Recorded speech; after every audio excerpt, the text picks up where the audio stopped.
others, both at Oversight and here, have seen that the FBI and the Department of Justice hide behind non-statutory practices. Now, you've changed the interpretation of many of those practices. That's why we're getting the discovery that was previously withheld. How do we work together to make sure that we never again have false walls, non-statutory walls that say the Department of Justice has a prohibition about giving, quote, you fill in the blank, that has led to the chairman not seeing anything until you took over? I'm wedded to aggressive constitutional oversight. Having been a House congressional staffer, I know that is an important part of securing our democracy. And the way we make it an everlasting, enduring process is by showing the American people the results of what we are doing and the important work of this committee and putting it out to them so they can see government waste, fraud, and abuse. And then they can demand from our constituents and our electors that they want this process to continue. Last major question here. Some things are so sensitive that we both would agree they cannot be made public. Will you commit to this committee when it is too sensitive to disclose that you would at least make it available for in-camera review by the chairman and ranking members or others designated? I have done that, and I will continue to do that. Well, thank you, Mr. Chairman. This is a breath of fresh air. This is the beginning of what we need. But my questions today for the director are ones in which I believe that we do need to codify by agreement or by statute, if necessary, the kind of openness and transparency that we're seeing from this administration, the kind of discovery that's allowing us to do our oversight properly. And I would hope that that be the follow-up to this, obviously along with the Attorney General. And I yield back my 4 seconds. Thank you. The gentleman yields back. The gentleman from New York is recognized. Thank you, Mr. Chairman. Welcome, Director Patel. In the wake of the tragic murder of Charlie Kirk, Donald Trump said, quote, violence and murder are the tragic consequences of demonizing those with whom you disagree, day after day, year after year, in the most hateful and despicable way possible, close quote. I would note for the record that Donald Trump has famously demonized practically every person he has ever disagreed with, and therefore, using his own logic, he has put their lives at risk. I should know, about 2 weeks ago, when I announced my decision not to my decision not to seek re-election, many people on both sides of the aisle, including the chairman, offered me well wishes and thanked me for my service. Donald Trump, on the other hand, took to Truth Social to call me a, quote, psychopathic nut job, among other things. Yesterday, I received a threatening note filled with anti-Semitic comments and hateful attacks that mimicked some of the same language used by the president. I am sure many of us on this committee face similar threats every day. We have seen political assaults on both the left and the right. The attack on Charlie Kirk, the attempted assassination of the president, the murder of the Democratic Speaker of the Minnesota House, the assault on Paul Pelosi, and the attack on the Capitol on January 6th, for example. Director Patel, do you agree that there is political violence from both the left and the right? There is too much political violence. Do you agree, yes or no, that there's violence? There is too much political violence based on ideologies from either side. From either side, okay. Are you aware of the study by the Cato Institute, a well-known conservative group, that found that 69% of the violence is from the right? I'm not familiar with that study. You're not familiar, okay. I would commend it to you. Are you aware the administration has threatened to use violence as an excuse to crack down on liberty and freedom of speech? Say that again, I'm sorry? Are you aware the administration has threatened to use violence as an excuse to crack down on liberty and freedom of speech? Nobody at the FBI is doing that. I didn't ask you about the FBI, I said the administration. I speak for the FBI. I would like to enter the record an article from today's New York Times titled, Trump Invokes Kirk's Killing and Justifying Measures to Silence Opponents. In the wake of Charlie Kirk's killing, President Trump and his allies have laid out a broad plan to target liberal groups, monitor speech, revoke visas, and designate certain groups as domestic terrorists. I ask unanimous consent to insert this into the record. Thank you. Politicizing the murder of Charlie King to go after free speech is not a legacy, I believe, Charlie King would have wanted. Moving on, I want to address another topic. The FBI has traditionally played a key role in prosecuting public officials for corruption. But I fear that at a time when the president is accepting planes from Qatar for his post-presidential personal use, issuing pardons to major donors, and personally profiting from the office of the presidency, the FBI may be abandoning its commitment to investigating public corruption. Since its creation in the wake of the Watergate scandal, the Public Integrity Section has been one of the crown jewels of the Department of Justice, investigating and prosecuting corruption among the nation's public officials and acting as a key safeguard against politicized prosecutions. This section's work has been supported by an elite squad in the FBI devoted specifically to rooting out corruption. But according to reports, the Public Integrity Section has now been decimated, and the FBI's Public Corruption Squad has been disbanded.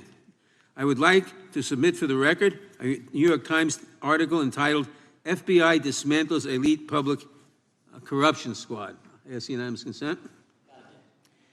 Thank you. These actions are an invitation to corrupt politicians to break the law, since they know that the government is asleep at the switch.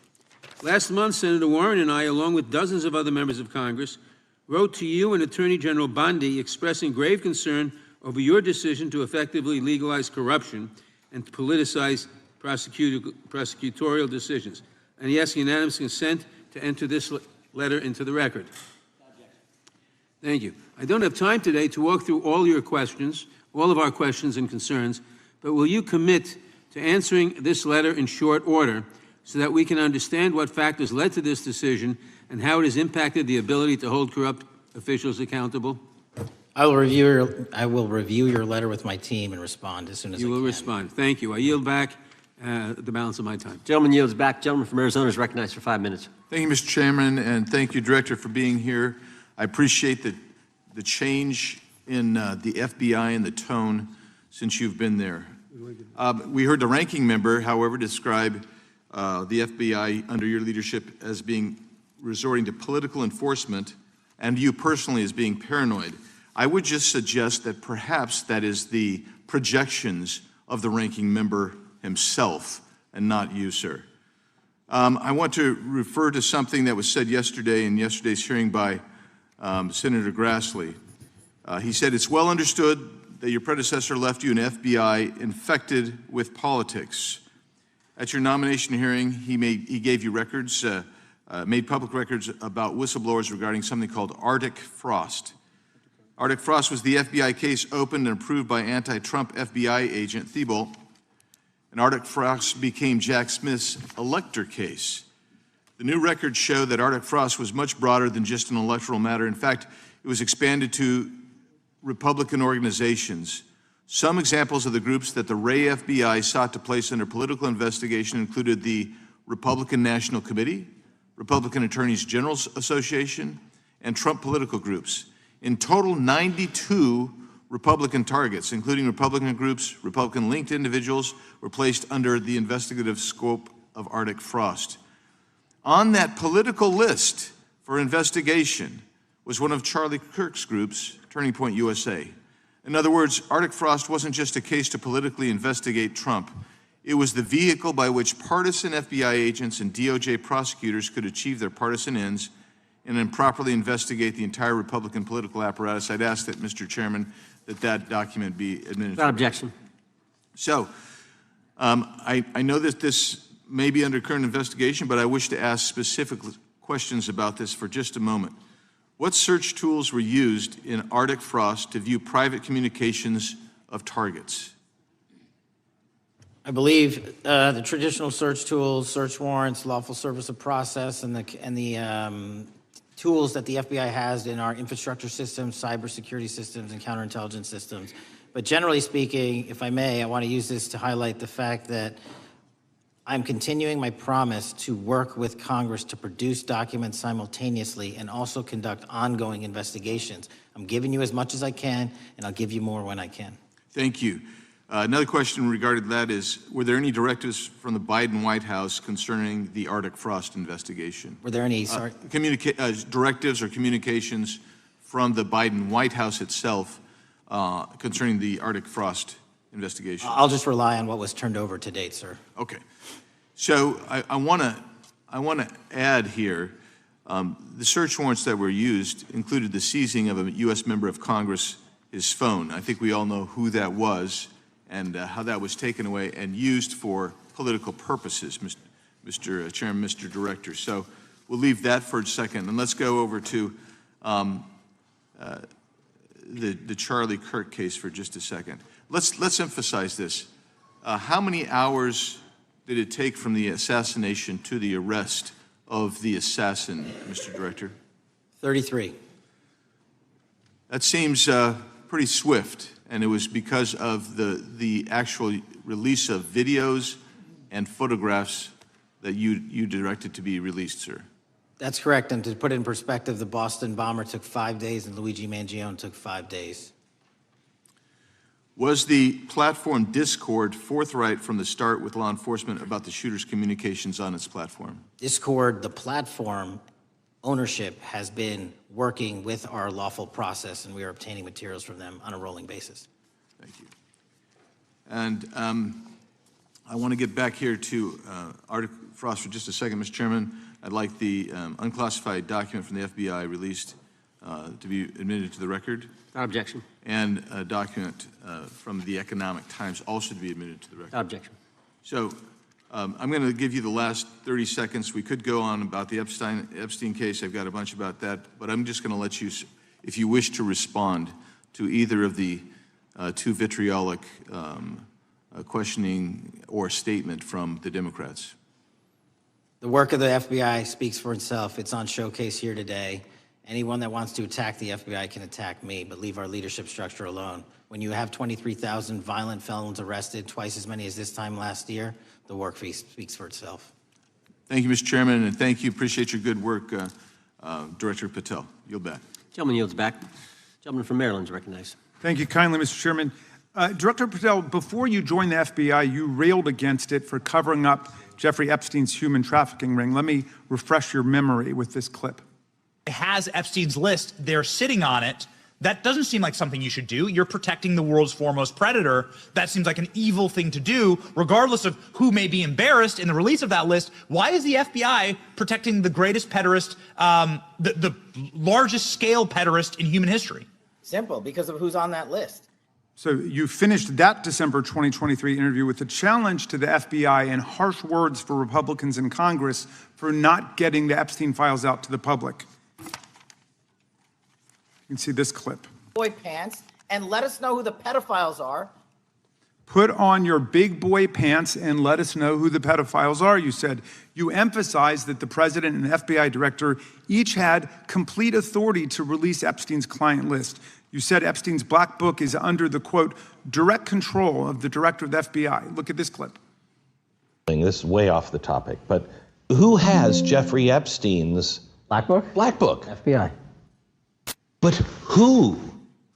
That is, I mean, there's... Oh, that's under direct control of the director of the FBI. All right, so you were sworn in as director more than 200 days ago. Now the black book is under your direct control. So why haven't you released the names of Epstein's co-conspirators in the rape and sex trafficking of young women and girls? The Rolodex, which is what everybody colloquially refers to as the Black Book, has been released. Oh, no, you're talking about what the journalist got 5 years ago? No, that's not what we're talking about. We're talking about what you were talking about there, That's the black exactly book what I under was the direct talking. control of the FBI director. We have released more material than anyone else before. The Biden administration, Obama administration had the exact opportunities to release this material, and they never did. And if you are telling the men and women of the FBI, Why we're do not you going after change your child predators. position? Hang on, you said we're not going after child predators. 1,500 child predators arrested this year, 35% increase, I'll reclaim my time. 4,700 child victims Mr. Chairman, I'm going to found. reclaim my time if you could instruct the witness. Why have you changed your position? There you were saying it's under the direct control of the FBI director and all of it should be released.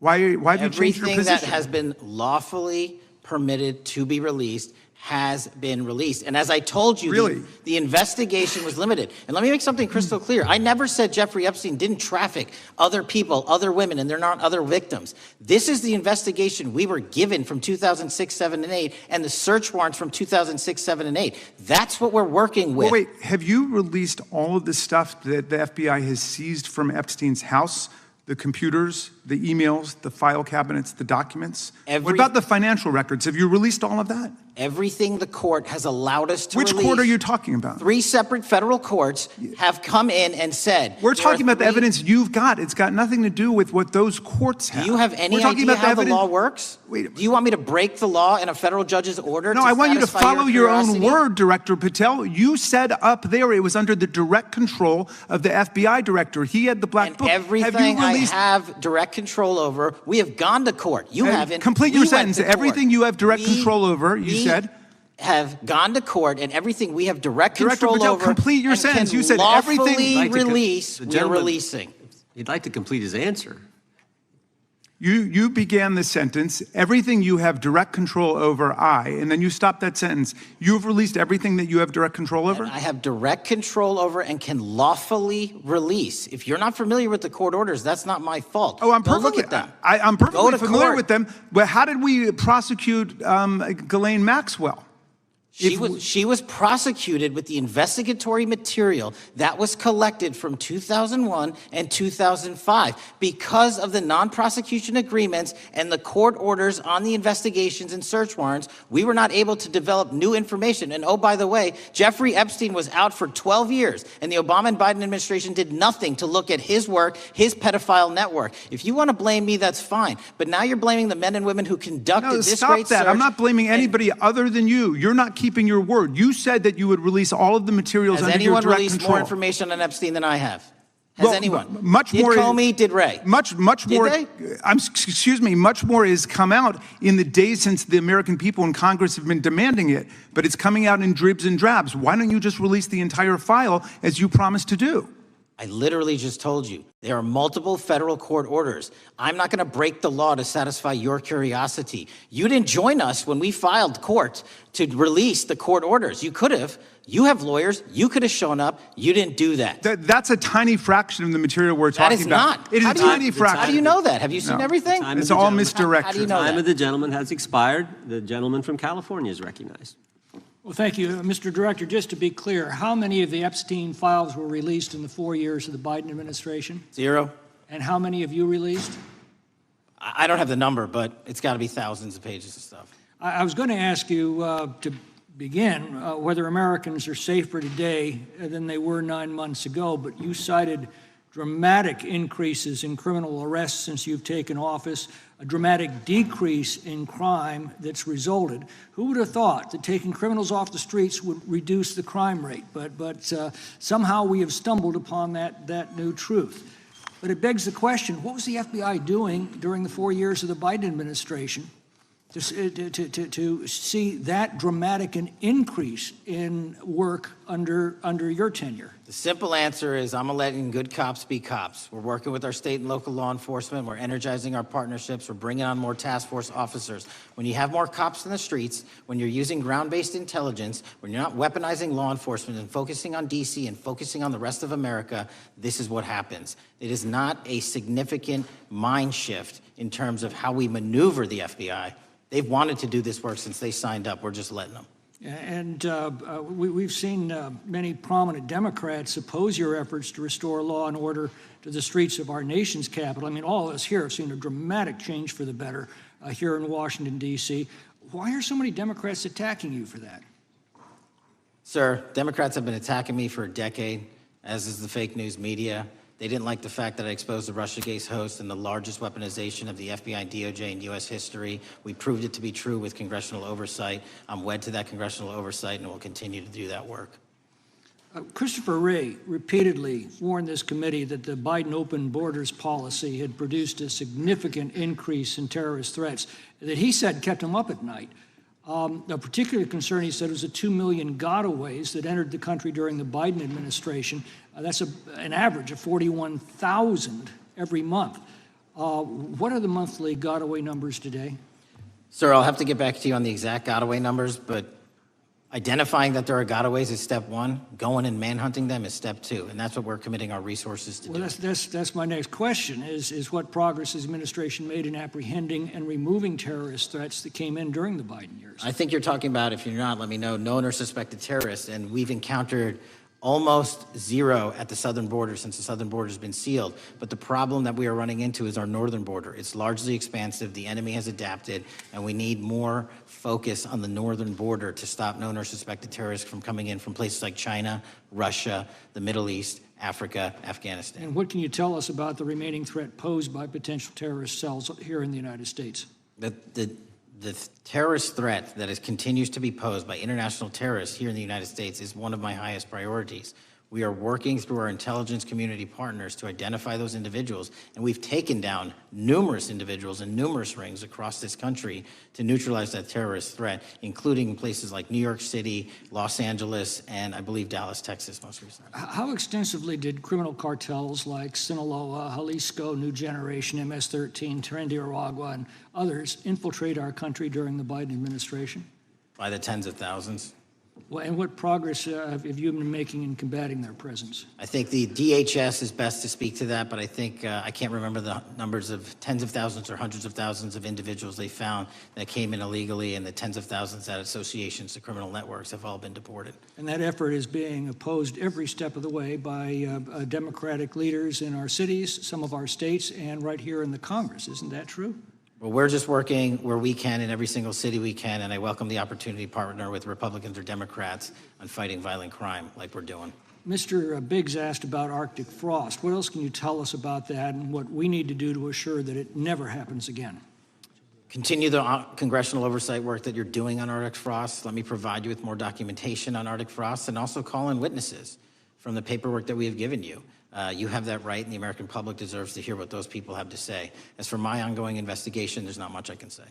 What role did the FBI play in suppressing the Hunter Biden laptop story during the 2024 election? Off the top of my memory, sir, I believe the FBI was in possession of verified information from that laptop, and it was improperly publicized that they did not have information and masked it as Russian disinformation. We now know that was categorically false. I don't know why the FBI did that, when they did that, but we've released all the materials related to that. Thank you. Gentleman yields back. The gentleman from New York is recognized. Mr. Goldman. Mr. Patel, does Donald Trump appear anywhere in the Epstein files? I'm sorry, could you say that again? It's not a complicated question. Does Donald Trump appear anywhere in the Epstein files? I didn't say it was a complicated question. I just didn't hear you, so my apologies. We have released where President Trump's name's in the Epstein files and everybody else, and all credible information that we are legally allowed to release has been released. All right, so let's go through that. You're referring to court orders that prohibit you from releasing grand jury testimony under Rule 6E. Is that what you're referring to when you say as the law allows? That's a piece of it. Really? What other evidence do those three court orders you cited prohibit from being released? Information that was collected pursuant to those search warrants that were limited in fashion. Wrong. Okay. That's not what the court order says, and that's not under 6E. And you're talking, and I said that's 6E, and I said there was others, and I'm answering that. There are sealed court order documents. There are protective orders. They are unsealed as part of discovery given to Ghislaine Maxwell. They are no longer sealed. That's just not true. We can argue about it all you want. Okay, well, you agree that there are, so your testimony here is that the reason why you are not releasing all of the videos that you have acknowledged, there are so many, and that the FBI spent thousands of hours of reviewing, the photographs, the photographs that you have. You're saying that you're not releasing those because there's a court order requiring them to be sealed? Is that your testimony? Never said that about the videos. On the totality of the videos, of the thousands of images that were seized pursuant to the search warrants executed at the time, the overwhelming majority of that video is pornographic material that was downloaded from the internet and child sexual abuse material. We will never release that. Well, as you should not release the victims. But if there are videos that relate to others who Epstein trafficked to, such as maybe Prince Andrew, or photographs, that you have total control to release. Yes, and if it exists. And so why haven't you released it? Why are you supposing that that is a fact when in fact it is false? Are you saying that You're saying that none of the videos relate to anything relevant to the Jeffrey Epstein trafficking ring? Every single video that we have collected pursuant to the prior search warrants has been examined for the last 10 years. And every single video has been utilized for whatever prosecutions were able to be legally brought. I'm not asking about prosecutions. I'm asking about why you aren't releasing the full Epstein files, including the names of people who were involved in the sex ring that you promised to do before you became FBI director. I just told you, I'm not going to release downloaded porn of I'm not children on the asking about internet. that. Fine. I'm asking about all the other files. What other videos? Tell me. Tell me. That's what I'm asking. Tell me. You're saying there are no videos that would be relevant to anyone else involved in the Jeffrey Epstein sex ring. Pursuant to Mr. Acosta's collection of information based on the search warrants. That's all we have in our I possession. understand. And I'm asking you, that stuff. That's all we got. I'm not asking all you got. I'm asking you, in that stuff, there's nothing that's related to any other any other people engaged with Epstein in underage sex. That's correct. To my knowledge, no. Okay. Let's talk about the witness interviews. 302s of witness interviews.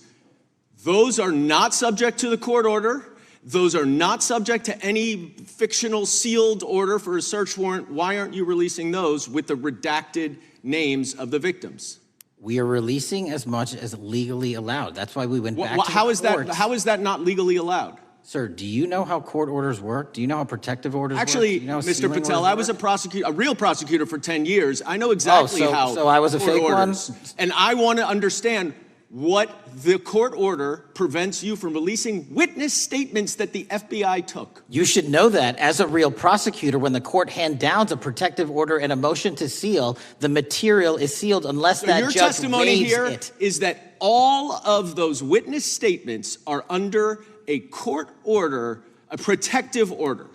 We are providing everything we can legally provide. No, that's not my Congress has sent question. us a My subpoena. question is, why are those witness statements that are not grand jury testimony, that if they were under a protective order are no longer under a protective order, why are they not being released? How are they not under a protective Why are you not going to the court like you did for the grand jury testimony to unseal those records? The DOJ did go to the court. No, not on those records. Why aren't you going? gentleman. You just went on grand jury. Time of the gentleman has expired.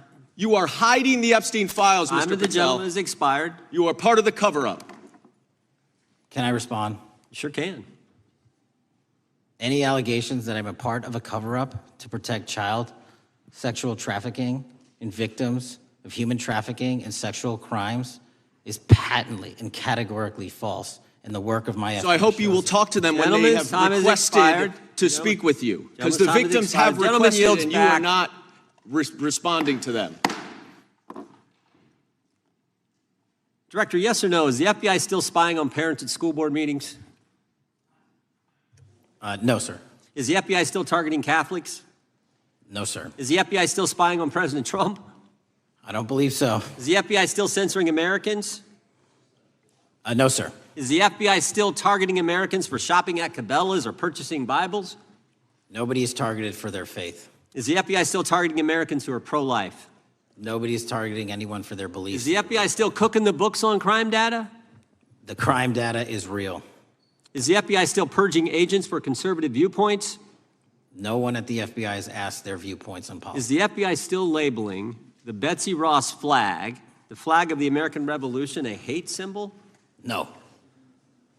Well, maybe that's why you've been able to, what was the number? 23,000 bad guys you've arrested, a huge increase from the same time period in the previous administration. I think you said 1,400 predators, 4,000 children rescued.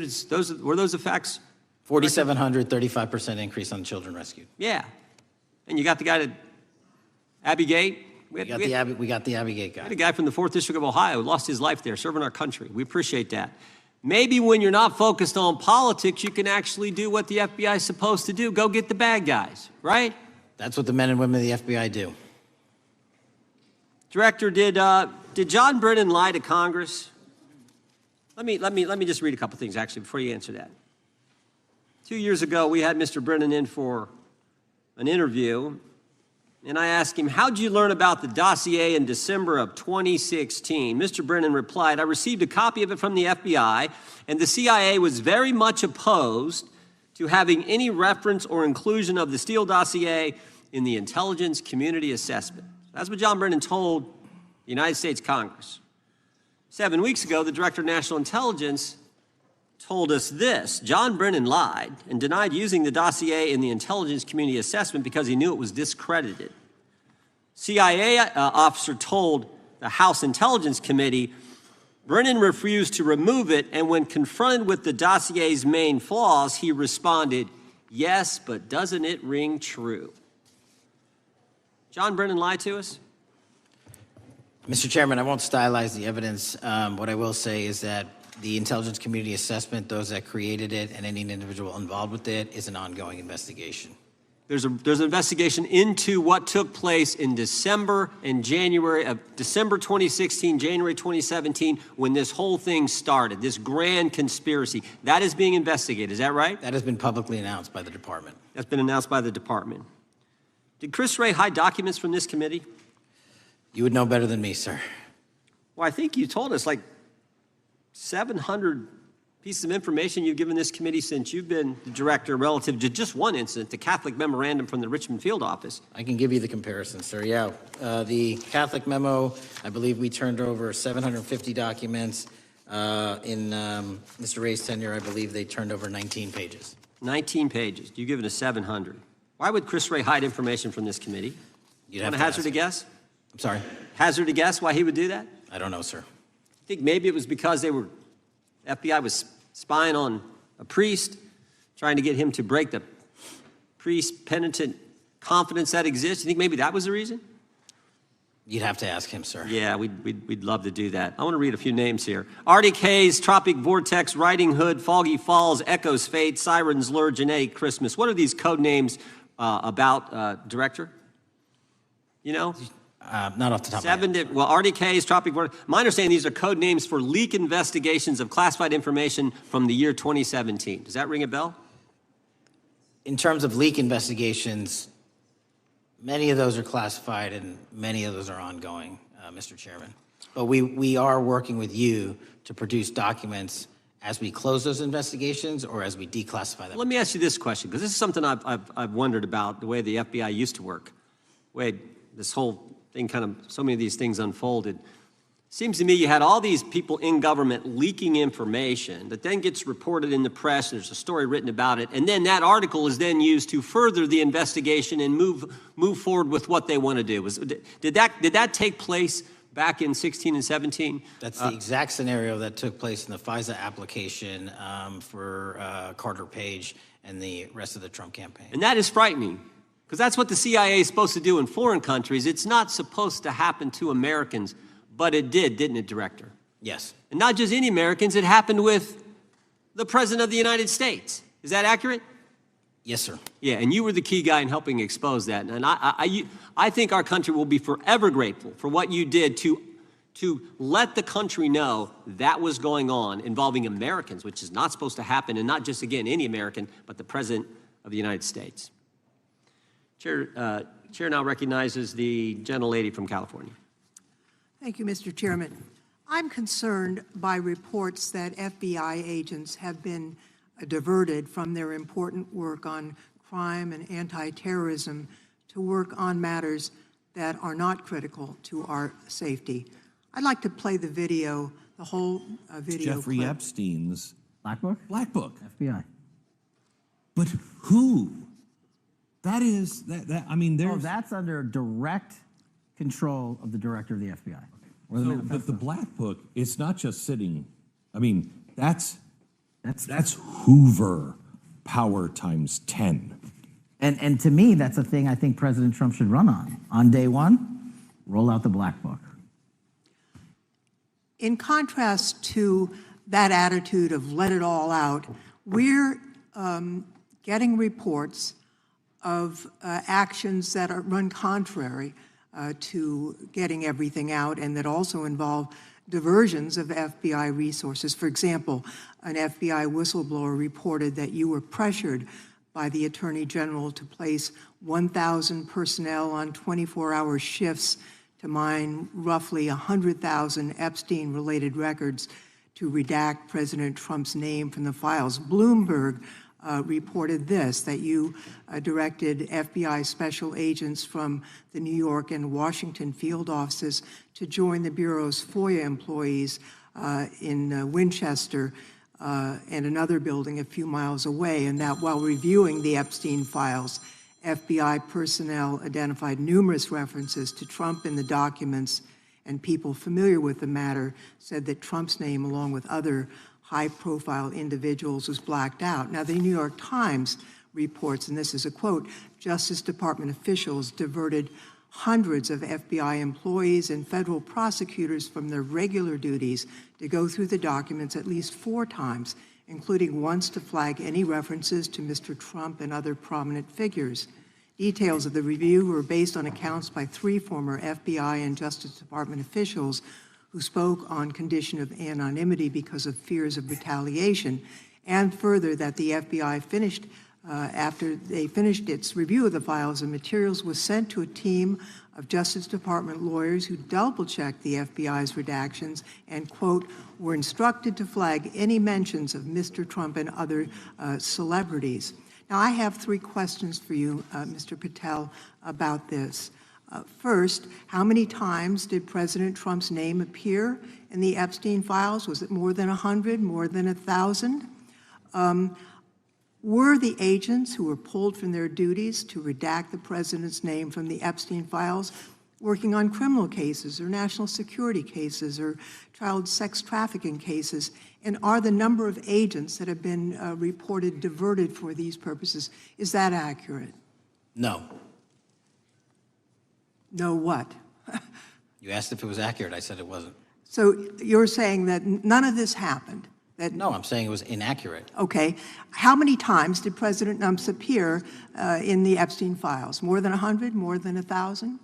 No, and what we've been able to release is what we've been legally able to release, and that has No, been that's not the question. public. I asked you, how many times did the president's name appear? I don't know. It's your testimony. You do not know that answer. The number of times, no. Could you tell us how many agents were diverted for this task and what they were working on? When you say diverted, you make it seem as if agents were pulled off what they do all the time. Agents at the FBI masterfully do double duty and triple duty. And because of the public's interest in this case, we flexed resources to make sure that we could answer the public signal demand. So do you want us to look through the material and provide it to you, or you do not want us to do that? So it's Which your testimony that no one was diverted from a criminal matter, that this was a top priority to go through these this material to look for Mr. Trump's name. Is that your testimony? That's the highest priority for the FBI? What's one of the most impressive things about the FBI leadership and the careers that are in place is that they make the decisions on who to send where on priorities and make sure the mission needs are not hurt. And that's what happened here. It's shocking to me that the FBI would think that erasing Mr. Trump's name from the Epstein files is a high priority when we have crime, we have national security threats, we have terrorism threats, we have murders such as that occurred, unfortunately, with Mr. Kirk. It's shocking to hear that that's your highest priority. And with that, Mr. Chairman, I yield back. That's literally not what I said. Gentleman yields back. Gentleman from Wisconsin is recognized. Director, is President Trump implicated in any wrongdoing related to Jeffrey Epstein? Based on the entirety of the evidence that we have, absolutely not. The president is not implicated? Correct. Thank you. I want to talk a little bit about China's malign influence here in America. And, we've seen spy balloons traverse the United States. We've seen police stations in communities around America. And sitting in the chair you're in just 2 years ago, there was a sheriff from Cochise County, Arizona, Mark Daniels, that was here, who said that the exponential increase in the amount of fentanyl that is coming into America is directly related to the open borders policies of the previous administration. Do you agree with Sheriff Daniels' characterization? In large part, yes. So since you've been director, has there been a reduction with, I mean, we've talked about how the border is largely secure now, right? The southern border, yes, sir. The southern border is largely secure. Has there been a concomitant reduction or a reduction in the amount of fentanyl that is coming into America? There has been a massive reduction to the tune of, we have seized more than 25% year-to-date this year than the prior year, and that's enough fentanyl to kill 120 million Americans. Does China play a role in this fentanyl that's coming to America?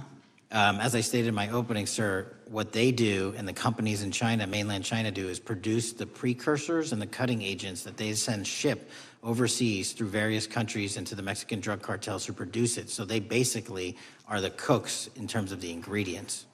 Tell us, what is the FBI doing to stop China from delivering death to America? So for the first time in a decade, I actually reached out to my counterpart at the Ministry of Public Security. No one at the FBI had done so, to engage. Ministry of Security, where's that? In mainland China. In mainland China, okay, thank you. To engage in a conversation to say, hey, can we have a certain number of these precursor chemicals listed in China so that they become illegal and illegal to trade. We're also working with our counterparts in places like India and Guatemala because the transshipment routes of the precursors, the Mexican drug cartels have gotten creative, and instead of coming directly to America are going into these countries. And we've had massive success in India and Guatemala, and in those governments, great partnerships in shutting down the ability to ship the precursors into those countries, which are ultimately destined to America. So those people that are working with security agencies have been working with you, is that accurate? Yes, sir. So I want to turn to a couple cases that are at the University of Michigan, where Chinese nationals, on behalf of the Chinese government, smuggled in illicit biological materials, stuff that can harm our agricultural industry. What actions are you taking as we see repeated stories of Chinese nationals doing this in the United States? So just that, sir. In this calendar year alone, as I was mentioning, our counterintelligence operations and cases brought against the Chinese are up by, I think, something like 40%. And specifically, the cases in Michigan show two threat streams, not just against our agricultural industry, which is a threat to national security, but they were also bringing in chemical agents and mushrooms, I'm not the exact expert, that would have ultimately hurt our population. We arrested and charged all of those individuals, and we are aggressively going after them in every single state because they weren't doing it in Michigan alone. Should research universities across the United States be doing a thorough job of vetting Chinese nationals that are coming to their universities? They should. Turning to spying in America, you know, we heard the stories about Senator Dianne Feinstein's driver, who was a Chinese spy. We're familiar with Linda Sun, who worked in Governor Hochul's office, Christine Fang in California. What are you doing to find these people who are Chinese spies that are trying to burrow themselves into the politics of America? Because we know it's happening, right? Yes, it is. And what our counterintelligence unit is doing is aggressively seeking the intelligence into where these individuals are working. Then we are utilizing our operational authorities to go in and investigate them either through our human source networks and collecting information through lawful process, online, search warrants, and data so that we can bring proper arrest charges and publicize to the world what they're doing here. And just because we've caught a few doesn't mean we've caught everybody. We've got a lot more to go. I get one more quick question in. The FBI arrested a judge in Wisconsin, Hannah Dugan, for interfering with a federal law enforcement operation. Could you tell us a little bit about that? And is a judge above the law here in the United States of America? Well, no one is, and that case is ongoing. But as you stated, and these allegations said there was an interference in a federal lawfully executed federal law enforcement priority that was interfered with. I yield back, Mr. Gentleman yields back. The gentleman from Tennessee is recognized. Thank you, Mr. Chair. Director Patel, I believe you had primary importance in starting Operation Viper in Memphis. Is that correct? Yes, sir. And Operation Viper brought in the FBI, the DEA, the ATF to help the Memphis police in policing the city? That'll be phase two, sir. Phase one was FBI and local law enforcement in Memphis for the last few months. Okay. You did a good job, and the police director and the mayor have told me that has been helpful. the FBI working with the police. And the FBI are trained in law enforcement. They know Miranda rights, they know how to do policing, and they do a good job working with the police. Do you think that the National Guard is necessary to do the work that the FBI is doing now? Thank you. I do think it's necessary to finish it. What we've done is 500 arrests in Memphis and 110 federal indictments. But what we need to do is we've only secured a piece of where the criminal conduct is occurring in Memphis, and we can't work inside perimeters that are not established and safe, and we don't have the manpower to give us the space to fully go into the areas where the criminal activity remains. Well, are you suggesting that the National Guard is going to go into the more heavily crime areas? They're going to establish, like they did in Washington, D.C., perimeters where local law enforcement and the FBI, DEA, ATF, and U.S. Marshals can go into. We can't be going into all these areas knowing that they're extremely volatile and jeopardizing the safety of our agents. Did the National Guard do anything in Washington to help the FBI stay safe from these dangerous elements? They established perimeters. Established perimeter, and the criminals knew about it, so they... It was a visible force, sir, so they kind of saw it. Well, what you did, I commend you for what you did, and I think the FBI coming in, we have a crime problem in Memphis. The FBI has helped, DEA will help, and the ATF will help. I don't think the National Guard is going to help, and what I've seen, they're not trained in law enforcement, are they? No, sir. And so that could be a problem. Who will direct the National Guard in Memphis? Will it be, will they have control over your agents? No, sir, they won't. Who will have control over your agents? You? Well, the SAC and then ultimately the chain of command up to Washington, D.C. will control the FBI, but there's a task force that was put together that is going to be led by an interagency. The heads of U.S. Marshals, DEA, and FBI will be working together with DHS collectively on this. Have you visited Memphis before? Yes, sir, I have. So you know how good a city it is. I love Memphis. A lot of us do. And Memphis is a great city, great history, civil rights museum. Might say something about slavery, but that was the history. It needs to be taught. Blues, Elvis. Beale Street. Beale Street, right. Barbecue. And people should come. It's not a troubled city. We've got some crime, but it's not a troubled city. We're not troubled, and we love our city, and we hope that the National Guard doesn't come in and cause people to have questions about Memphis because it's a city they should visit. Let me ask you this about, you said that the homicide rates are coming down to an all-time low? In modern recorded U.S. history, yes, When sir. does modern recorded history start? I think the FBI, and I'll get back to you on this, has stats on that going back about 30 years, sir. Okay, I was thinking back to Ozzie and Harriet, and I didn't think you could beat Ozzie and Harriet's time. Secondly, you mentioned the Epstein case. Did any of the women that were victims, and they came up here and had a press conference and all, did any of them contact your office and ask to give information?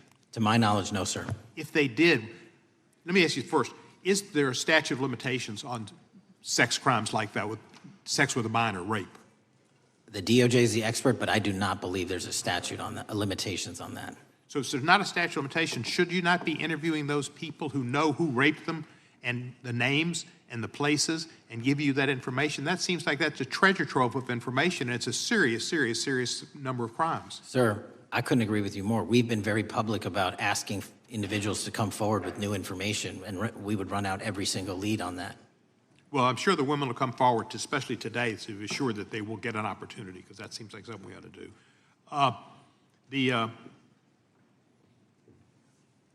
Mr. Driscoll, what was his reputation? I can't comment on Mr. Driscoll's matter. It's an ongoing litigation. Yeah, but his reputation you could tell us about. I can't tell you about his reputation. His work has been laid out in that lawsuit. How many of the FBI agents who worked on the January 6th case have been fired? I don't have that number, sir. Do you have a ballpark figure? No, but I can tell you that individuals based on case assignments in the FBI that I have led have not been terminated for case assignments. Thank you, sir. And come back to Memphis, and you work with Kevin Kane in our Tourism Bureau. He's great. Thank you. And thank you for your work in Memphis. Gentleman, yes, back. Mr. Chairman, I have a unanimous consent request. Gentleman's recognized. So I've got 4 documents I'd like to introduce into the record. The first one is Jeffrey Epstein's 6 story played out for years in plain sight. And Acosta is quoted in here saying, "I was told Epstein belonged to intelligence and to leave it alone." The second document is entitled What Epstein's Bodyguard Warned About His CIA Connections. The third document is from Fox Digital. It's titled Epstein's Private Calendar Reveals Planned Meetings with Obama Admin Official, CIA Chief. And the last document is Wall Street Journal article that highlights Ehud Barak's 36 meetings with Jeffrey Epstein. He was the former Prime Minister of Israel and head of military intelligence for Israel. It may have held that title when he met Epstein, and then, yes. Without objection, the gentleman will hold for a second. The gentleman from Maryland is recognized. Thank you, Mr. Chairman. Just one UC request. This is Judge Engelmeyer's decision from August in U.S. versus Epstein, stating the government's 100,000 pages of Epstein files dwarfs the 70-odd pages of Epstein grand jury materials. Without objection, the gentleman from Kentucky is recognized for 5 minutes. Thank you, Mr. Chairman. Director Patel, I watched some of your Senate hearing yesterday when Senator Kennedy asked you, you've seen most of the files, who, if anyone, did Epstein traffic these women to besides himself? You replied, according to the transcript, there is no credible information that he trafficked them to anyone else. You also said somewhere in the hearing and here today that the problem is that the case files are constrained by limited search warrants from 2006 to 2007, and that the non-prosecution agreement hamstrung future investigations. Those constraints only apply to Southern District of Florida. They do not apply to Southern District of New York, the location of the 2019 sex trafficking indictment, which produced many things, including a series of FD 302 documents. According to victims who cooperated with the FBI in that investigation, these documents in FBI possession, your possession, detail at least 20 men, including Mr. Jess Staley, CEO of Barclays Bank, who Jeffrey Epstein trafficked victims to, victims including minors, such as Virginia Roberts Giuffre, may she rest in peace. That list also includes at least 19 other individuals, one Hollywood producer worth a few $100 million, one royal prince, one high-profile individual in the music industry, one very prominent banker, one high-profile government official, one high-profile former politician, one owner of a car company in Italy, one rock star, one magician, at least 6 billionaires, including a billionaire from Canada. We know these people exist in the FBI files, the files that you control. I don't know exactly who they are, but the FBI does. Have you launched any investigations into any of these people, and have you seen these 302 documents? Sir, I have asked my FBI agents to review the entirety of the Epstein files and bring forth any credible information. And we're working with Congress not only to divulge that information and produce it to you, but any investigations that arise from any credible investigation will be brought. There have been no new materials brought to me launching a new indictment. So is the loophole here, or is it your assertion that these victims aren't credible, that the 302s maybe didn't produce credible statements that rise to a probable cause? It's not my assertion, sir. It's the assertion of two different United States attorneys' offices from 3 separate administrations who investigated those same materials in lifetime. Are the 302 documents in the FBI's possession? They reviewed all that, yes, sir. And so have you reviewed those 302 documents where the victims name the people who victimized them? If I personally know, but the FBI has. So how can you sit here and in front of the Senate and say there are no names? I said I named one today. I said we are not in the practice at the Department of Justice and FBI of releasing victims' names. That is not what we do. We are also not in the habit of releasing incredible information. That's not what we do. But multiple authorities have looked at the entirety of what we have. Okay, I got to move on here. Were you present when the AG had the White House event when she released the binders to the social media influencers? I was, yes. So if you're willing to meet with social media influencers who stood to benefit from the sensational and sad stories of these victims, will you meet with the victims as well? The FBI will meet with anyone who has new information. Will you personally meet with them? The FBI and the professionals who are handling the cases will. Were you instructed that it was important to release the documents to the Oversight Committee on the day of my introduction of the discharge petition to release these files? I don't know what day that was, so no. Well, they were released that day, and there were victims' names who weren't redacted because they were in such a rush, and the victims are not happy about that. Have you investigated any of the CIA connections? Have you seen the CIA file on Jeffrey Epstein? And if you wanted to see it, would they show it to you? Well, I can speak for the FBI, and that's presuming there's a CIA case file, and I've reviewed everything that the interagency, not I, the FBI, that was provided to us. Would you be willing to look at the CIA file on Jeffrey Epstein? If there is such a file, and if it has not already been turned over to the FBI will look at any new investigative leads. Have you made any progress on the pipe bomb investigation January 6th? And have you made any progress on the motive of the Las Vegas shooter? As to the first, it's an ongoing investigation, and we have made progress. As to the second, sir, I'll have to get back to you. All right, thank you. I yield back. Mr. Chairman, I have a unanimous Gentleman consent yields back. request. Unanimous consent request from the gentleman from New York. I ask unanimous consent to introduce an unsigned memorandum from July 7, 2025 that says we did not uncover evidence that could predicate an investigation against uncharged third parties with the insignia of the Department of Justice and the FBI. Without objection. Mr. Chairman, I have a unanimous Gentleman from Georgia. consent request. It's an article entitled DOJ Deletes Study Showing Domestic Terrorists Are Most Often Right-Wing. Without objection. Thank you. Gentleman from Georgia is recognized for 5 minutes. Thank you, Mr. Chairman. Director Patel, thank you for being here today. I want to first talk about the significant role that the FBI plays in combating the national security threats posed by our nation's greatest threat, our nation's greatest security threat, China and the Chinese Communist Party.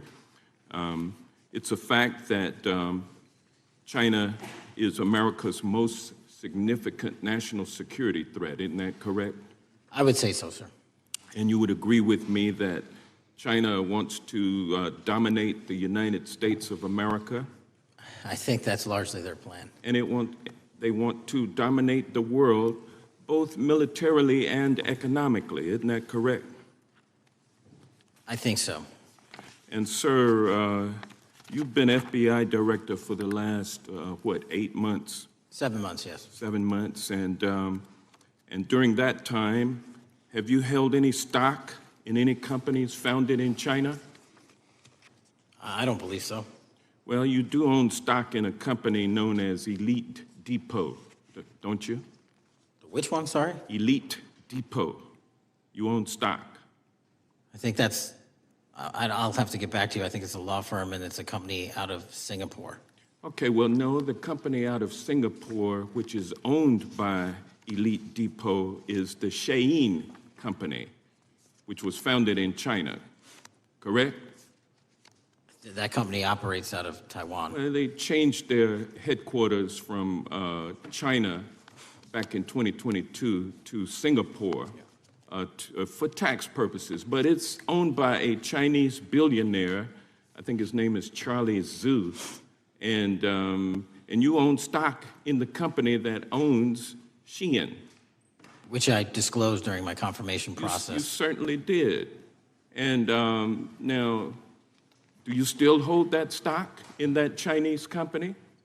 Pursuant to the Department of Justice, who reviewed my material that was submitted during my confirmation process, I was able to hold certain stocks, and they made the decision. You still hold the stocks that you have? You still hold on to these Chinese stocks, these stocks in this Chinese company? I disagree that it's a Chinese company, but I was in the DOJ, when you're appointed, makes a call on what you can and can't possess. Well, now, let me ask you this. Chinese companies steal trademarks, they produce counterfeit products and sell them over the internet on platforms such as Shein. They steal intellectual property. They steal data from American companies, and to me it seems inconsistent with your role as FBI director that you would own stock in a company that is based in a country that is the nation's premier national security threat. It's like you are putting your own financial security over the security of the nation. I disagree with that characterization. Well, I think the American people look at it like it's a classic situation of the fox guarding the hen house. If the FBI is charged with investigating espionage, economic espionage by companies controlled by the Chinese Communist Party, and you are the director of the FBI, you've got a conflict of interest. Sir, I would just show if there's any intimation that I'm against. Why are you holding on to this stock? It wasn't a decision I made. And it's valued at up to $5 million as of when you last reported, correct? $5 million in stock? No, I don't follow it. You don't follow it, but you're still making money off of it. I don't have any money off of anything. Well, what I have done... Trump's trade policies directly impact the value of that Chinese stock. Won't you agree with that? Which trade policy? I'm not a trade expert. Okay, all right. But I want to tell you this. Crazy on me today. Let me ask you this question. Why are you hiding pedophiles? Why are you shielding pedophiles? Why are you protecting pedophiles? That is maybe the most offensive thing you could say to me, given the numbers. Well, you have not released given the the Epstein numbers files of pedophiles. You are aware of the Epstein arrested. client list that was published in the 18,000 The gentleman has emails expired. released? The gentleman yields back. Can you answer the question? Can I just respond? Of course, the gentleman can answer the question. Since I took over the FBI, there has been a 33% increase. Sir, all of that started under Christopher Your Wray. time is done, but No, it didn't. the witness gets All to of answer that the started question, under and then the we'll go to our previous, next FBI director, sir, and you're coming in here trying to take credit for something that a previous director instituted and largely brought to conclusion. I take no I think it's credit. been clear that offensive. the director It's offensive. has numbers are so incorrect much better also. than the previous director. It's Director Patel, if you want to I take- answer the question. I take no credit. The men and women of the FBI have seen a 33% increase in the number of counterintelligence arrests out of the PRC. And so all of a sudden, when you coming in 7 months ago, Gentlemen's time has heaven on earth. expired. And on the Sir, pedophile American public not gonna accusation, go for that. we have arrested 1,500 child predators in the last 7 months. Under That's investigations more than initiated by anybody the prior Appreciate the directorship. director's good work, and we really appreciate that the time of the gentleman has expired. We now go to the gentleman from Texas. I thank the chairman. I thank the FBI director for coming before the committee. I assume the FBI director, Mr. Patel, I believe you probably agree with me that there is a significant organized effort on the left side of the political spectrum to advance criminal organizations being able to put more criminals out on the streets. That what we've seen this in daily action. Are you familiar with the report that came out this last Monday from the Law Enforcement Legal Defense Fund? I'm not familiar with that, sorry. So this report came out this past Monday, and it said that significant amount of the money flowing out of George Soros and other leftist organizations and funders has been funding DAs and prosecutors, and quote, many of these DAs had never managed an office, prosecuted a criminal case, developed organizational policies. In dozens of America's largest cities and counties, this report finds these progressive district attorneys have outsourced core parts of the American criminal justice system to activists and political donors, taking direction and advice on everything from staffing decisions and communication strategy. Organizations, it's a complex web of donors going in through these organizations to put radical DAs and prosecutors out there, putting criminals on the streets. Does the FBI director agree that this exists and is a problem? I will accept the factual representation, and if that exists, it is a problem. The organizations such as TIDES, the Fair and Just Prosecution, Brenner Center for Justice, Partnership for Safety and Justice, the Vera Institute of Justice, the amount of dollars flowing from George Soros through and to these organizations and to the various prosecutors that have resulted in increased crime on our streets, including the brutal murder of the Ukrainian refugee in Charlotte. I bring that up because that is one component of the problem. In addition, we have an organized effort targeting our border. the NGOs, the nonprofits, and the deep pockets, the United Nations, charitable organizations, and a long list of over 250 organizations that the Center for Immigration Studies put out that lays out a complex web of organizations that were moving people into our country, knowing that they're dangerous, knowing that they're criminal, associated with taxpayer dollars flowing through the United Nations and donor dollars flowing through organizations, including ostensibly religious ones, putting these dangerous individuals on the street. That resulted in fentanyl in our communities, that resulted in the death of Jocelyn Nungare, of hundreds, thousands even, as the director testified, 100,000 people dying from these narcotics every year. All of this in an organized effort, a complete effort by the radical left to use taxpayer dollars and these dollars to put people on our streets. In addition, the extent to which we've seen now with the Southern Poverty Law Center and their hate map targeting, for example, the Family Research Council, where we had a shooting right here in DC over a decade ago, putting Charlie Kirk, putting a target on TPUSA, Antifa, other radical organizations that are very specifically organized in targeting conservatives and ordinary Americans.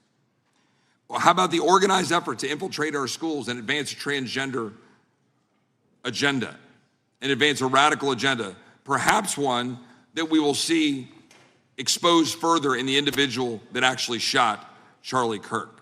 So here's my question. Will you as the director, and are you as the director, pursuing all legal channels to follow the truth wherever it may lead on this organized effort, one?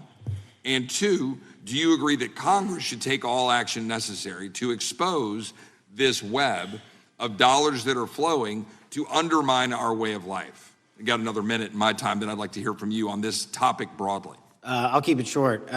Investigatively speaking, we are doing the following. We are following the money. We are following the money in every organization and every person that is violating the federal code. And it doesn't matter what your background or ideology is, we are following the money. We are using legal process to follow that money, issuing subpoenas to follow that money, using grand juries to follow that money. And when we have results to recommend for prosecution to the Department of Justice, we will do that, and we will continue to publicize documents through Congress, yes, when we make these findings. Mr. Chairman, I'd like unanimous consent to insert the record outsourcing justice by the Law Enforcement Legal Defense Fund that I alluded to before. I would ask unanimous consent to add a 2024 list provided by the Center for Immigration Studies on these United Nations and other affiliated groups that are responsible, over 250 of them, for moving individuals into our country in a coordinated effort. I would like a unanimous consent to insert a letter that I sent that currently has 33 members of the United States House of Representatives have signed on it, calling for a special select committee to pursue the organized effort from the radical left to target our way of life and undermine our security by putting criminals on the street and having our borders being wide open and putting us in danger. With that, I would yield back. Without objection. Gentleman yields back. Mr. Chairman, I have a couple of unanimous Gentleman's recognized. One is a letter from Senator Tom Cotton, dated last year, urging the U.S. to, quote, ensure that data from U.S. companies is not harvested by the Chinese Communist Party through the purchase of Xi'an software and technology. Without objection. And also a statement by Marco Rubio, then Senator Marco Rubio, which warned our UK allies about, quote, Xi'an's deep ties to the People's Republic of China. Without objection. Also,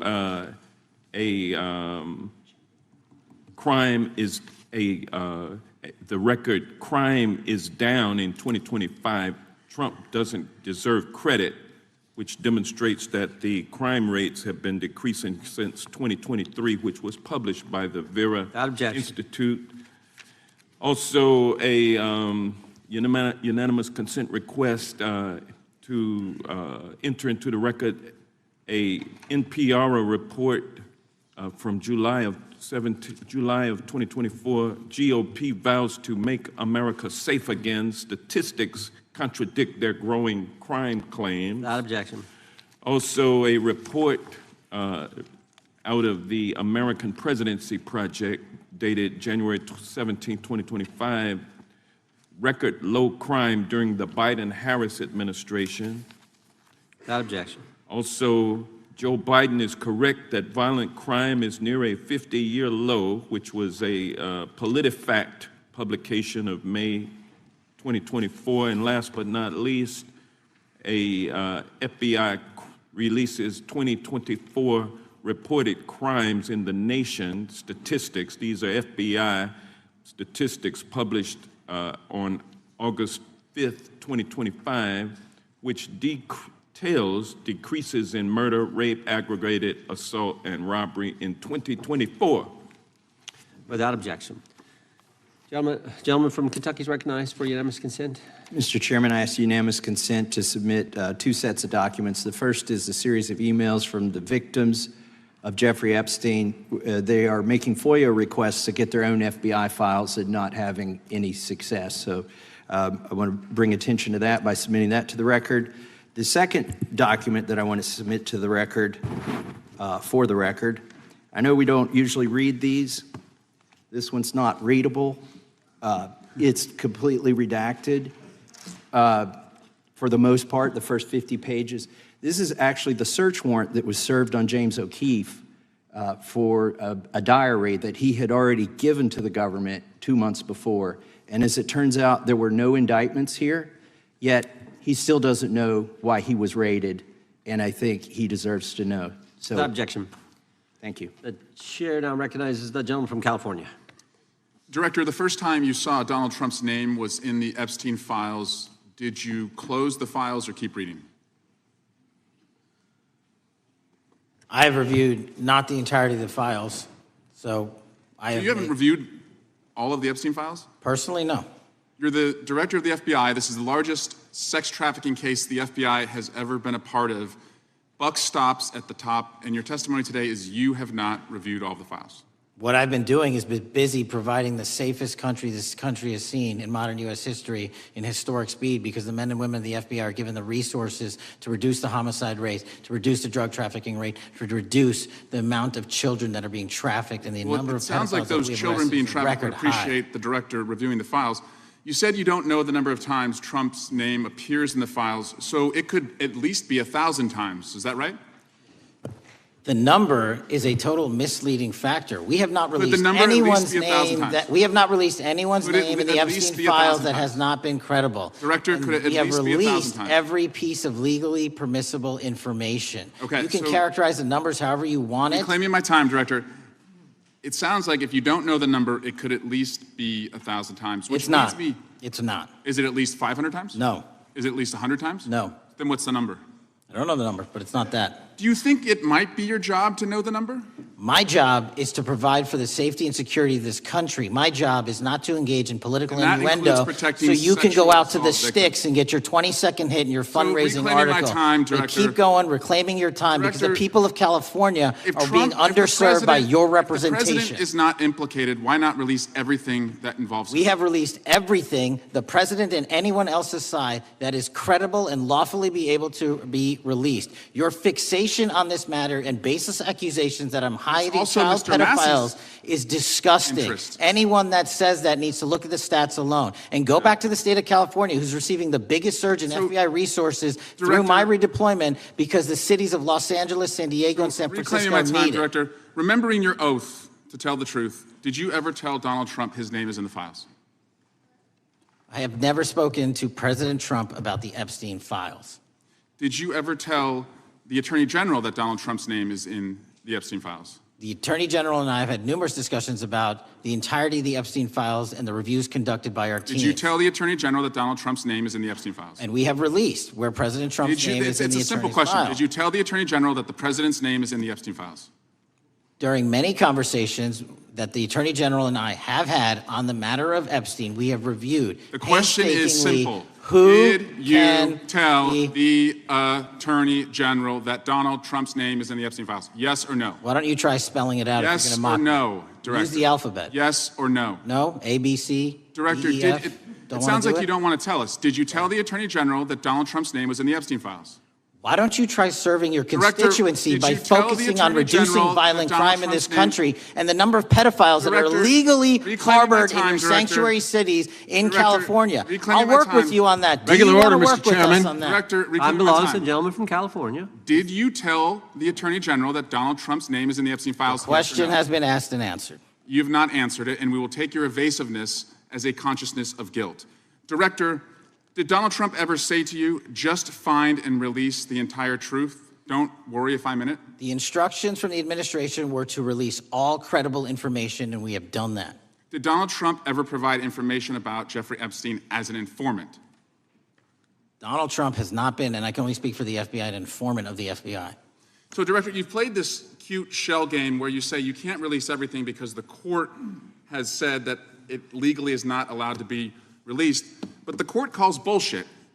Judge Richard Berman said that when you went to the court, quote, information contained in the Epstein grand jury transcripts pales in comparison to Epstein investigation information and materials in the hands of the Department of Justice. So let's move on, Director. You wrote a book called Government Gangsters. You identified 20 individuals in that book. You put me on that list at the top of the list. Thank you. My children find it flattering. 20 of those individuals have been investigated or have had adverse actions. Director, considering that you have identified these people as, quote, government gangsters, will you recuse yourself from making any investigation decisions about these individuals? Anyone that has been terminated at the FBI has been done so the because question they failed again. to meet the muster in their Director, constitutional I will obligation. work on the audio-visual capabilities. I'm going to borrow your terminology and call bullshit on your entire career in Congress. reclaiming my It time, has been Director. a disgrace to the American Director, I'm people. reclaiming my You time. can No, reclaim your no, you time all recuse you yourself. want. Mr. Chairman, you're Try and gonna protect allow a the witness citizens to of speak, Mr. California. Chairman? Mr. Chairman, would you recuse yourself, Director? The gentleman has no time Mr. to Chairman, would you recuse. admonish the witness not to insult members? The gentleman has no time. Mr. Chairman, just committee will remember. Quick point of order. Could the gentleman be extended an additional 20 seconds to complete his thoughts since the witness decided to interrupt him continuously? And the witness will be able to respond if he wants. We'll make sure he has time to do that. My question Gentlemen, is, continue. will you, Director, recuse yourself, yes or no, from investigating or making decisions about the 60 individuals, including myself, that you identified as government gangsters? Yes or no? Time of the gentleman has expired. The witness may respond if he would like. And the answer was no, as I heard. Correct. Okay. The gentleman from Wisconsin, the gentleman yields back. The gentleman from Wisconsin is recognized for 5 minutes. Thank you, Chairman. Thank you, Director Patel, for being here today. I wanted to talk a little bit about the assassination of Charlie Kirk and the FBI's subsequent investigation. I know it's really sensitive, and you can make the call as to whether or not, obviously, it's something that you can respond to, but I think it's still fresh on many people's minds. I want to congratulate you and Utah law enforcement for the work you did in identifying the suspect and apprehending him. According to public reports, and I think this is what maybe it's, I still have questions about, and maybe the public does. According to public reports, the alleged shooter arrives on the Utah Valley University campus nearly 4 hours before the shooting. Was that your understanding? Is that kind of... I'll let the public reports reflect themselves. I don't have the exact timeline. Okay. So we don't have any idea kind of his prep or how he set up or how he utilized that time when he first showed up on campus? All of those are being currently investigated through our cell phone analysis and through our witness interviews. And the state of Utah has now announced charges seeking the death penalty against this suspect. So we're a little limited in what we can continue to say. Sure, I understand. And that suspect, like you referred to, is then captured on security footage jumping off the roof of the alleged shooting location, the Losey Center. Do we have any idea how the suspect got up on the roof in the first place? I think for members of Congress, especially after Butler in Pennsylvania, it's just unimaginable that there could be some type of security breakdown prior to an event of that size where somebody could access a rooftop. So not commenting on the case, but having gone to the crime scene and walked the steps that we believe were taken, the roof was actually readily accessible through an exterior stairwell, so anyone could have gotten on it. Okay. The suspect flees on foot to kind of this wooded area where he drops the rifle, wraps it in a towel, and then proceeds to his staged vehicle and basically drives home. So do we have any idea what the towel was about? Was it used later to identify a place where the firearm was left, or do we? What we can tell you is the towel, there was a screwdriver found on the rooftop, which DNA was collected off of, and the towel was found wrapped around the firearm in question in a wooded area next to the campus. All have been processed for DNA. And then, according to the suspect's roommate, there were allegedly messages on instant messaging platforms, specifically Discord, suggesting the towel may have been used to identify that weapon's location. So the public reports have suggested that the shooter acted alone. Do we still believe that that's true? Do we have any idea as to whether or not those Discord messages led us to believe that the shooter may have had help in any way or assistance?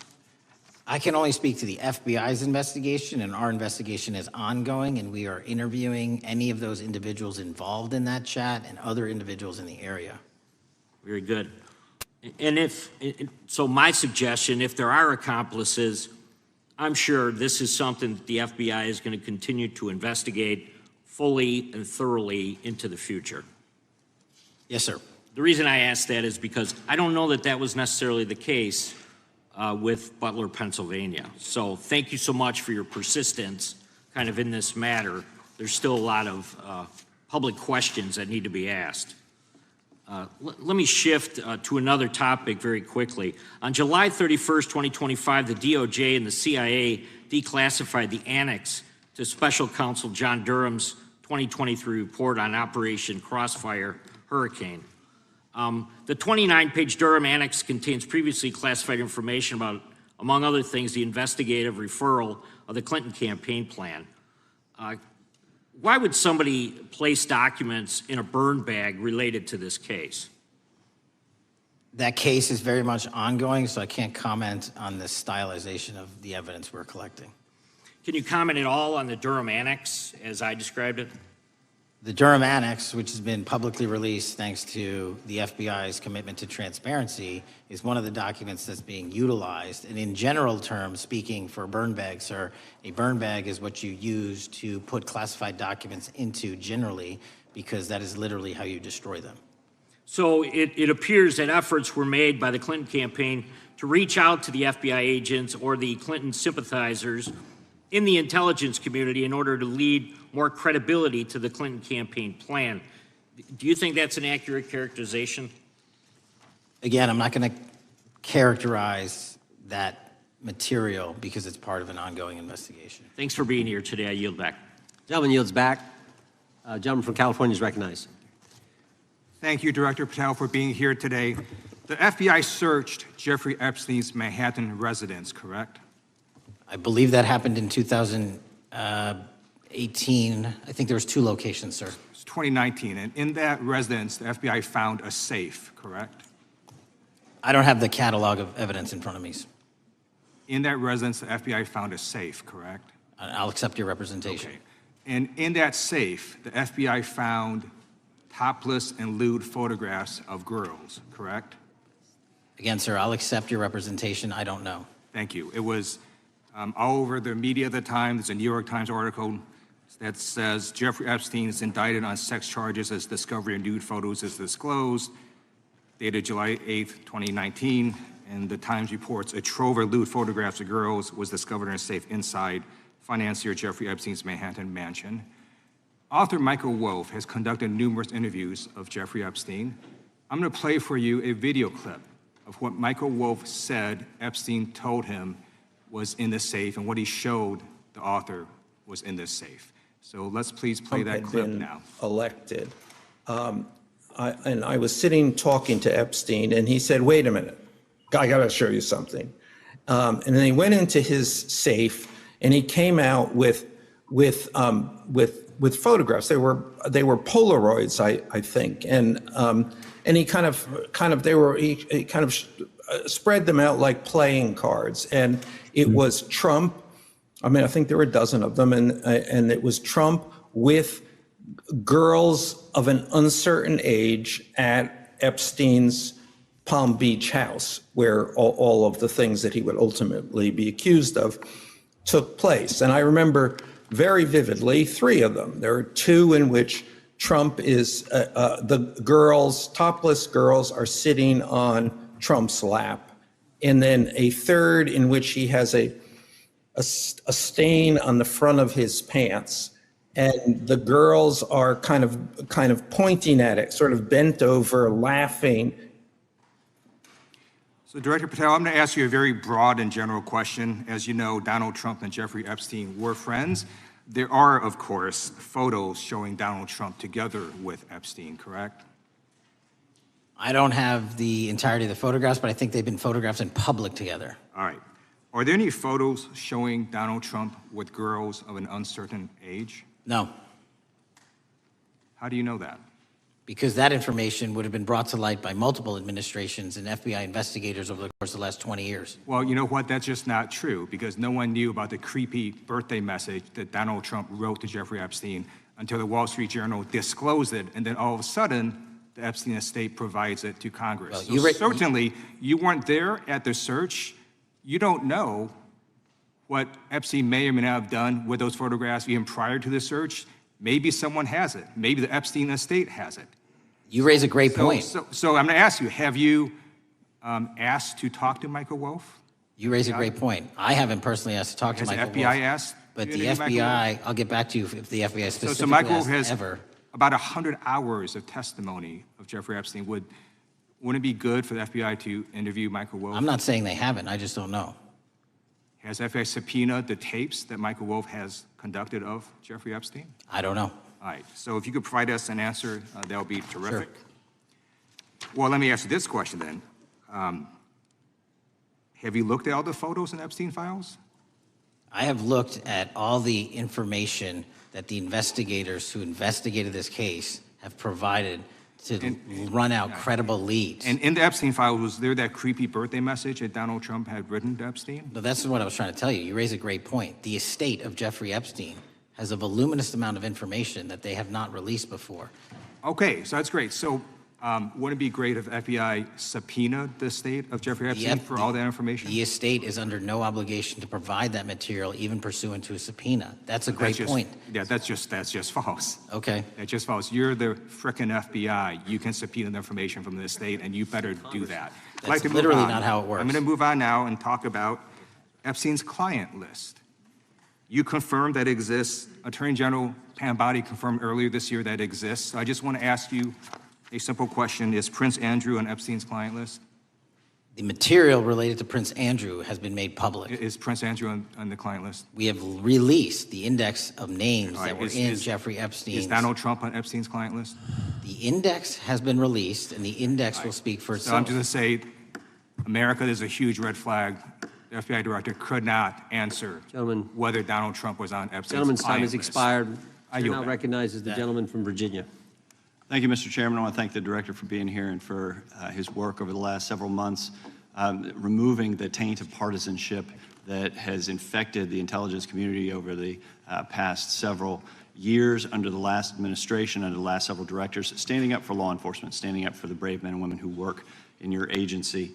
But to set the record straight, we have to correct the record. And the record, early days of the first Trump administration saw a dramatic spike in news stories that contained sensitive and sometimes classified details about the FBI's bogus Russia probe, about a leak a day. It's unacceptable that senior FBI officials coordinated to leak classified information to try and harm President Trump. Documents produced to the committee in August of this year revealed that the FBI interviewed a former Intelligence Committee staffer who gave details on a systematic process through which leaks of classified information were affected by then Chairman, now Senator Adam Schiff. Were these findings escalated within the Bureau's chain of command, and if so, to what level? Sorry, were the findings escalated? Were these findings that were given to us escalated within the Bureau's chain of command, and if so, what level? Did you receive this information? That entire matter is currently under investigation by the people at the FBI that handle leaks of classified information. All right, it's good to know that there is an ongoing investigation. Can you tell me whether these leaks to the media compromised any ongoing FBI investigations during the Trump-Russia probe? I can tell you, generally speaking, the leaks of classified information are detrimental to any work the FBI is doing. Now, former Director James Comey testified before the Senate Judiciary Committee that he had never been an anonymous source, nor authorized anyone to be an anonymous source in news reports about matters relating to the Trump investigation or the Clinton investigation. Was Comey's testimony true? In reference to Director Comey, I'm very limited in what I can say because of what the current status of those matters are with the FBI and the Department of Justice. When I am able to make those public, I will. Can you tell me if there's an ongoing investigation there? Again, without identifying any individuals related to the information you're generally speaking about, there is an ongoing matter that has been under review by the Department and the FBI for some time. Because we know that the documents that we received last month revealed that former Director Comey used Columbia University law professor as a conduit to leak stories to the media that contained classified information. Let me move on to the way that the FISA process was weaponized by past directors. Prior to your confirmation, you raised concerns about government misuse of FISA, including Section 702,